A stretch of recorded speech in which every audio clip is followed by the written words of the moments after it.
Hi guys, welcome back to my channel. How you guys doing? So today we are making this beautiful ball dress that you can see. So that is what we are going to be making. So this dress is for a 1-year-old. So we're making for a 1-year-old.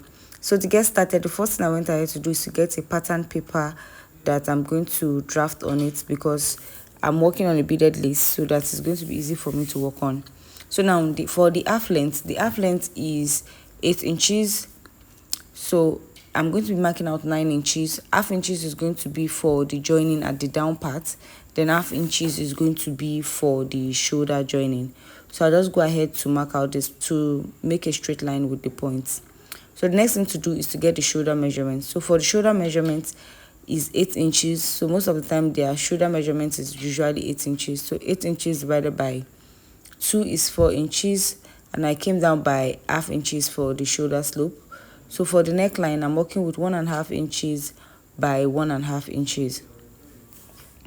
So if you want the neckline to be a bit loose, it is better you work with 2 inches by 2 inches.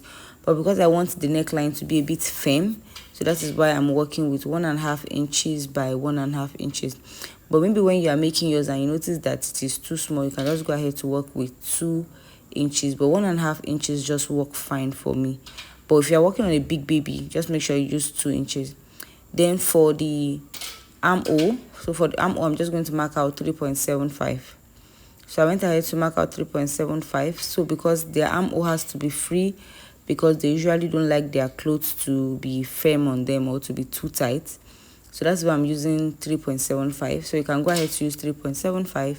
So the next thing to do is the round body circumference. So for the round body, it's usually 20. So 20 divided by 4 is 5. And I'm going to be adding 1 inches for my sewing allowance. So I added 1 inches for the sewing allowance. Then I'm just going to go ahead to connect all of this into a straight line. So after I'm done connecting it, I'm just going to make my armhole curve, just freehand. And I'm just going to cut this out now.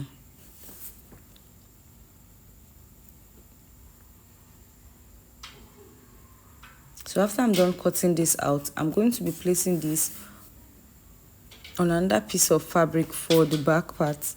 So for the zipper allowance for the back part, I'm working with 1.25. So you can as well work with 1.25 or 1.5. It just works fine.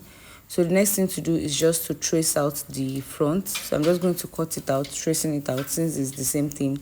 But when you are tracing it out, please do not trace out the neckline for the back.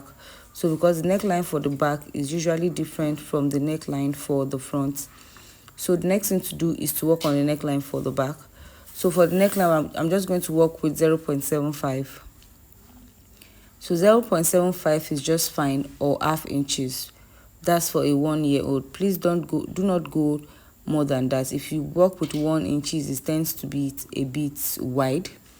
So 0.75 is just fine. So I'm just trying to cross check here, and I have 0.75. So now I'm just going to place this on the bridle. So I'm going to cut this out on bridle and as well on the beaded lace.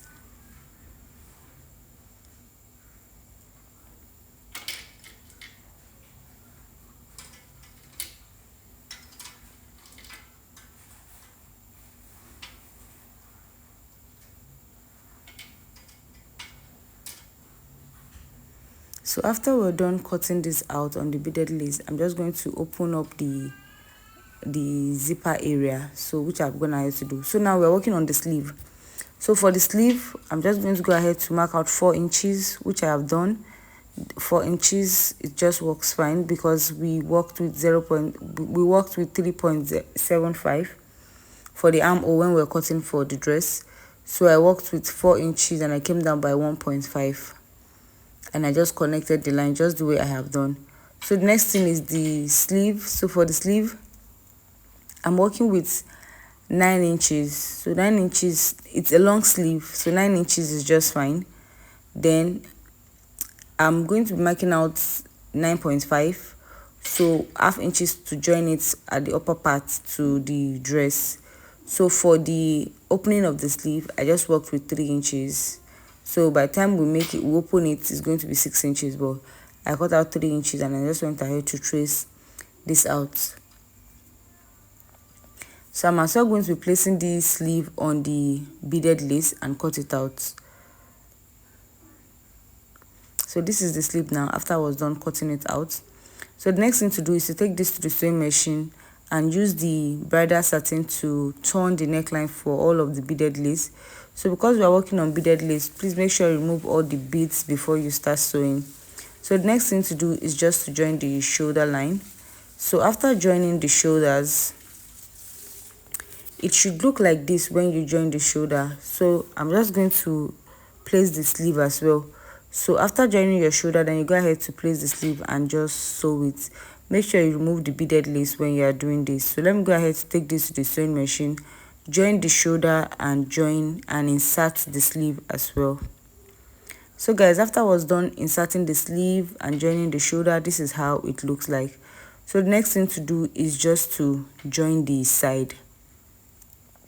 So I'm just going to take this as well to the sewing machine and join the sides. So guys, after joining the side, remember that for the side we used 1 inch for the sewing allowance. So when you are joining the side as well, use 1 inch.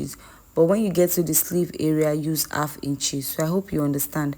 So 1 inch for the sides, but ½ inch on the sleeve. So the next thing now is to cut out the down part of this dress. So you notice that for the down part, it has like 3 layers. So to do that, we are going to do some calculations. So we said the full length is 20 inches. So 20 inches minus the upper part, which is 8 inches, we are left with 12 inches. So I hope you understand. So I'm using an organdy material. So this organdy now, I went ahead to cut out 13 inches. So you know I'm supposed to cut out 12 inches, but I added ½ inches for the crinoline folding and ½ inches to join it back to the upper part. Then for the, so that will be the first layer. So for the second layer, I went ahead to cut out 9 inches. But what I have here is 10 inches. The same thing, ½ inches for the crinoline and ½ inches for joining it to the upper part. So now, for the crinoline, so I'm going to be showing you how to place your crinoline on the organdy. So I'm going ahead to tape the tip of the crinoline. Then after doing that, so you can see the way I place the crinoline on the organdy. So I'm just going to start sewing like this. So you place your crinoline.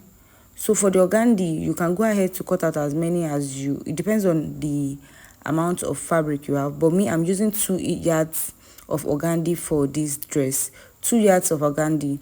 So you go ahead to stitch it just the way I have done. So after stitching it now, the next thing I'm going to do is to fold this over. So you can see the way I am folding it over. So then you stitch on the tip. So because I'm using my hand to hold the camera, that is why it is shaking. So you sew on the tip. So that is how you sew this down. So we are going to be sewing this down. I'm going to show you how you will sew it down as well. So you are just going to fold it just the way I have done. This will ensure that you have a neat finishing. So you can see the outer part and this is the inside part. So I'm just going to go ahead to continue sewing. So you can see the way I folded it in. So I just fold the, you saw what I did. I just folded the crinoline in and I sew. So this is what you should have by the time you are done.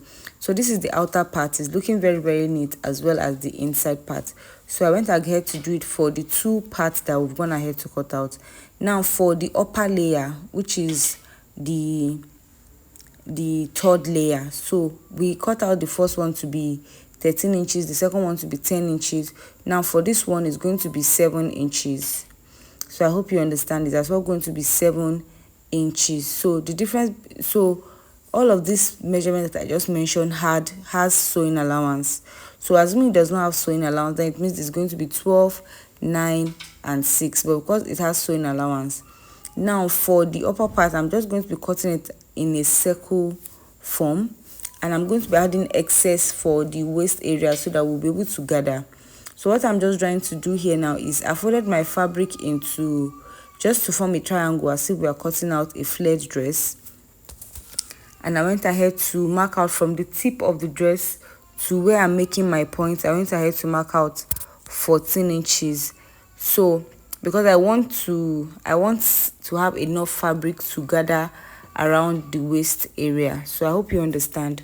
So I'm just going to cross check what I have here. So I have 11 inches. So 11 times 4, because this is folded into 4, 11 times 4, I have 44 inches. It's just fine for the gather, so that it's going to be bulky. I hope you understand what I mean. So the next thing to do is to mark out the length. So I want it to be 6, but I'm going to be adding 1 inches for the crinoline joining and for the upper part joining. So I'm going to go ahead to mark out 7 inches now. So guys, I'll just go ahead to cut this out. So after marking out all of the points, which is 7 inches, so I'll just go ahead to cut this out. So after you're done cutting out, you should have something like this. So I'm going to take this as well to the sewing machine and cut and do the same thing I did with the crinoline for the organdy. So this is how it is looking. You can see how neat it is looking, both the front and the back. So now the next thing to do is to make pleats. So I'll go ahead to gather the way. So I'll gather the organdy as well. So I'm going to be pleating the organdy part as well. So now this is how the organdy is looking after I've gone ahead to pleat one of it. So I'll pleat the second one and pleat the third one as well. So after I'm done pleating the 3 layers, I'm going to be placing them on each other and stitch. After I'm done doing that, then I'm going to be attaching them to the lace parts, that's the beaded lace parts, and I'm going to be attaching zipper. So the reason why I'm saying all of this now is because I did not get to film where I was attaching it to the upper part of the lace and inserting the zipper. So I guess I was not able to film that part. So the only thing you're just going to do is to place them on each other. So you place the 9 on the 13, then the 6 on the 9, and you have 3 steps. So let me show you how everything is looking. So you can see the 3 steps that we have. This is looking really, really neat and simple. So that is how